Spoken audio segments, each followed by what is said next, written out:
Donald Trump and J.D. Vance sat in comfort, while Volodymyr Zelenskyy walked in as a man at war, a man who has watched his people die, a man who has fought every day for survival.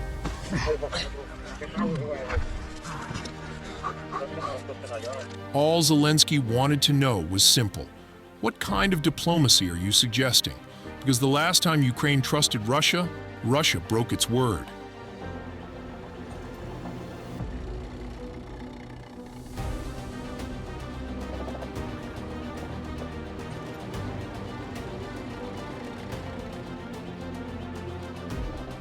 And what did J.D. Vance do?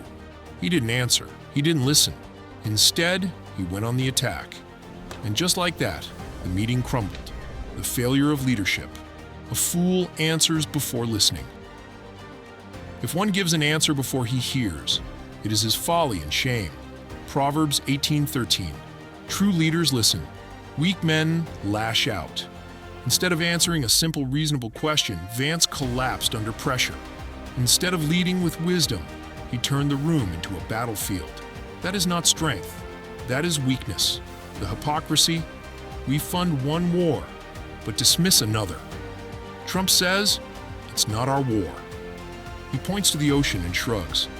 But tell me, isn't Israel also an ocean away? Israel's war? No debate, no hesitation, no demand that they surrender land, no request that they pay us first. But Ukraine? Ukraine must give up land. Ukraine must pay America first. God condemns hypocrisy and double standards. Unequal weights and unequal measures are both alike an abomination to the Lord. Proverbs 20:10. God condemns those who use one standard for some and another for others.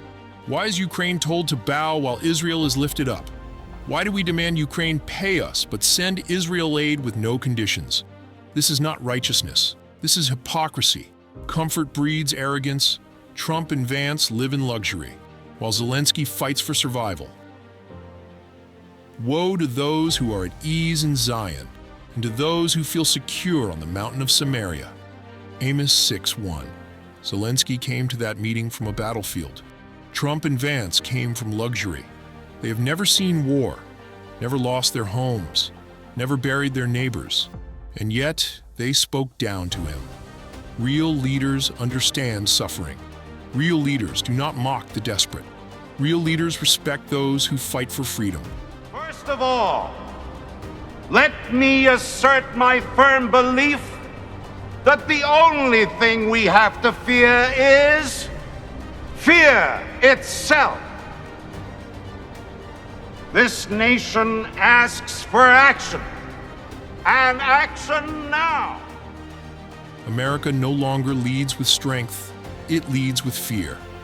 The fear of man lays a snare, but whoever trusts in the Lord is safe. Proverbs 29:25.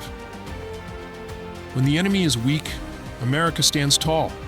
But when the enemy is strong, we cower. That is not leadership, that is cowardice.